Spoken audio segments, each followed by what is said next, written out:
Okay, we're going to use this question to review for the AP exam, and it's a good one because it's polar and it's parametric in the same question. Usually one of the six is going to be either polar or parametric. A lot of times it's parametric. Sometimes it'll be fully polar, but there's not a whole lot to ask you about a polar graph, so this is a good example because it does both. So my suggestion for you to get the best effect is pause this video. You can see the question, try to answer it on your own paper, then go back, restart the video and work through it with me and see what you needed to change to get the full 9 out of 9. So let's start with the question. We have two graphs, r equals 3, which is a circle with radius 3 centered at the origin, and then 4 minus 2 sine theta. That's that almost circular shape with a little bit of a dent in the top. And they intersect at pi over 6 and 5 pi over 6. Now, just because this is a polar question doesn't mean you need to automatically go to your calculator and change it over to polar and start working on a graph of this, because usually the reason we go to polar is to see the picture, and we've already got the picture. So we're probably going to make it through this without changing our calculator over to polar at all. So there's pi over 6 and 5 pi over 6. That's where the two cross. And our first question is the area of S, which is inside of both. So it's inside the circle as well as inside the other circular shape. A lot of these polar ones you're going to have to divide into two parts. So here's one option. If you have a circle, I'm going to highlight some parts. Everything here is just a portion of a circle. Now that entire circle would be pi r squared, which would be pi times 3 squared. So the entire circle would be 9 pi. And we have a portion of that circle. Basically, we have 2/3 of that circle. So we have 6 pi. And we'll periodically go to the official answer key written by the AP people. And this is the method they use. They use 6 pi. You don't need to integrate anything to get that portion right there. That's some geometry. Now you have to have a little unit circle knowledge to realize that we have 2/3 of the full circle. But you know, you could probably divide it up, pi over 6, pi over 3. You could probably, you know, just kind of reason it out like that and say we have 2/3 of the entire circle. We have 9 of the 12 pieces, and that's 2/3 of the circle. And therefore we have 2/3 of the area, which was originally 9 pi. Okay, so back to there. We've got the green part taken care of. Now we need to do our actual polar area. So the thing that you need to remember is that polar area is 1/2 the integral of the function squared.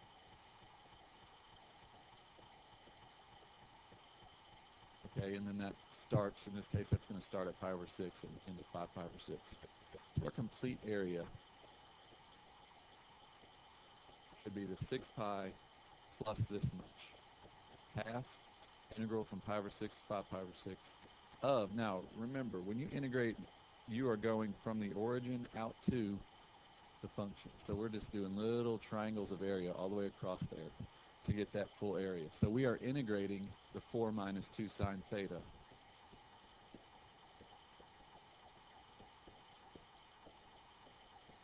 And we're squaring that function. So you've got to remember half the function squared, and then the rest should kind of just fall into place. Now, we have a function in polar terms, but that does not mean your calculator needs to be in polar to find this value.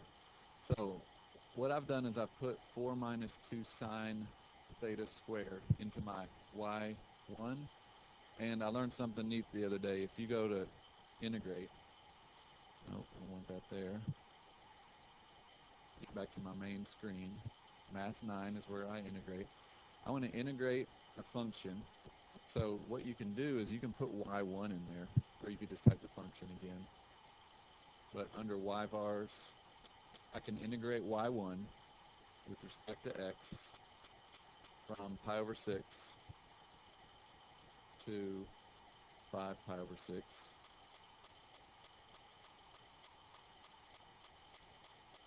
And get 11.71. I already have 6 pi. My final answer was 30.56. And I just realized, made a quick mistake there. What I didn't do was the 1/2 outside of the integral. So let me do 11.7183 divided by 2, and then I'm going to add the 6 pi. All right, just checking to see if you're on your toes. So we get 24.709.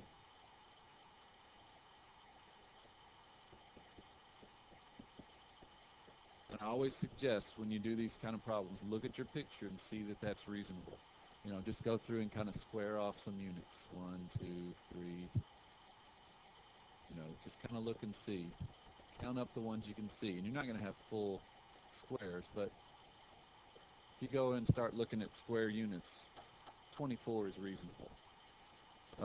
Okay, so there we go, the area of S. We've got the green part, that's a portion of a circle, and then we've got the polar area, 1/2 the function squared. All right, now we're going to kind of change our tune a little bit.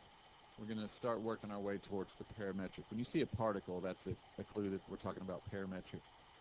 Okay, so it's moving along the graph, not the circle, but the other graph, so that at time t seconds, theta equals t squared.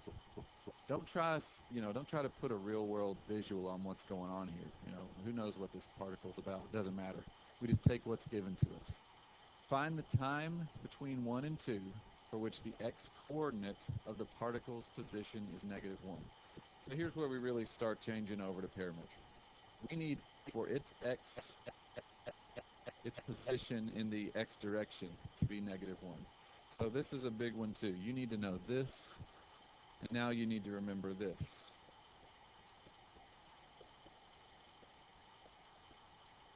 When you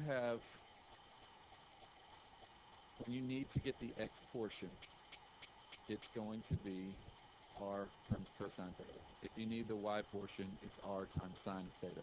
So x of t is going to equal 4 minus 2 sine theta times cosine theta. And because theta equals t squared, x of t equals 4 minus 2 sine of t squared times the cosine of t squared. Now, what you needed to remember was that x is r cosine theta. And from other than that, we're just literally subbing in what was given. We're subbing r in place, we're putting the t squared in place of the theta. We get x of t equals this expression, 4 minus 2 sine t squared, cosine t squared. And let's look over here. And that's right here, 4 minus 2 sine t squared, cosine t squared. And then the last part is to set that equal to -1. There's a couple of approaches to that. What I've done so far is I put that expression into my y2 just for the sake of time. I'm going to go ahead and do this. I'm going to graph -1, not +1. I'm going to unhighlight my first graph. So I'm going to graph the function I'm trying to set equal to -1 along with the line -1. And we're looking for times between 1 and 2. So I'm going to need to adjust my window. The window that I was on for an old problem, it's not working out. So my window, let's see, I can just go x minimum. I'm going to go 0 to 3 just to make sure I've got space. You just need to show the intersection on your graph. And you can see, here it comes, between 1 and 2. So there you can see the intersection. Second calc is where you find out stuff about your graph. 5 is intersect. You can basically hit enter for first and second curve, and then it's really close to my guess anyway. So there we go, 1.428, and there's the answer, 1.428. All right, so that's pretty much fully done on my calculator. You don't have to say on your exam, I plugged this into my calculator, and this is what I got. What you would want to show, something like this.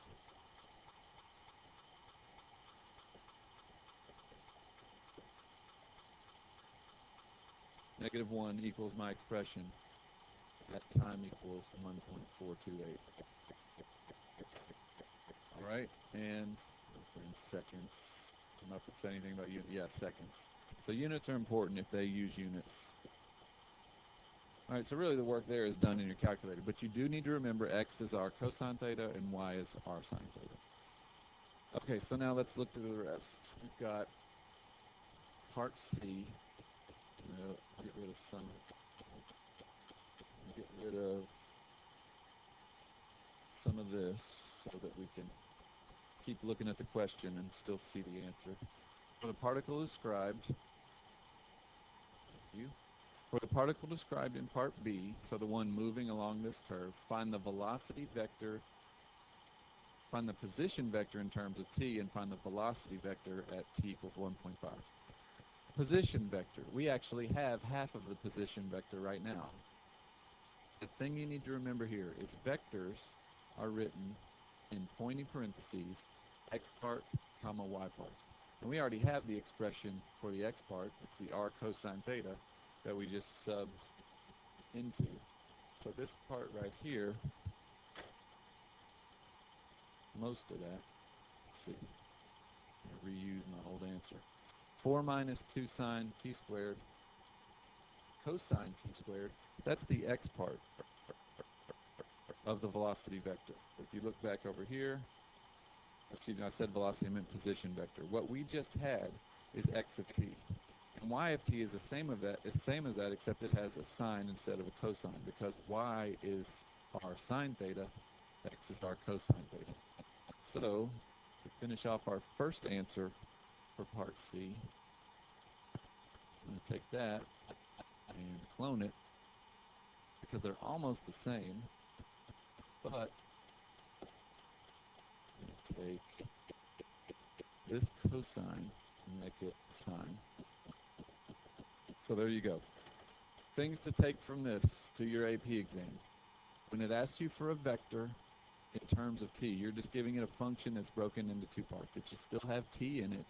It should still, it should be x, y, pointing parentheses, the whole thing. You know, this is parametric. It's looking at x and y separately.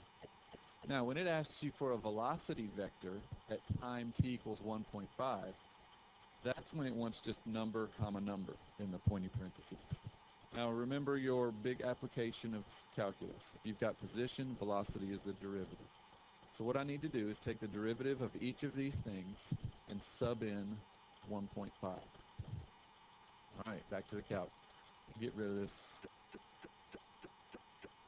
-1 graph. And just look at my graph. So what I want basically is the slope of this line at 1.5. Right, this is 4 minus 2 sine t squared cosine t squared, which is what I was working with earlier. But what I want to calculate is this thing's derivative, option 6, at x equals 1.5. Look, it went right there, because that's the middle of my window. So -1.53 is not that. Hold on a minute. Okay, sorry, I didn't hit enter on my calculator yet. I was getting the y value, -1.53. I wasn't getting the slope. So just to fix my mistake, I go to 6. There's where I was. It wasn't giving me the slope yet. I need to hit enter. I need to type 1.5 or whatever my value is and hit enter. And there it is, -8.07. And so you can see down here at the bottom of their printout answer, -8.072 is the x portion of the velocity at 1.5. Now I could type the other one in. For the sake of time, I'll just say that for you. You would go and type this expression in and calculate its derivative at 1.5, and you get the other portion of the velocity vector. All right, so hopefully you paused like you were supposed to and worked it out and then fixed it if you needed to. I will see you in class. It's almost go time for the AP exam. Good luck. Happy studying. Young out.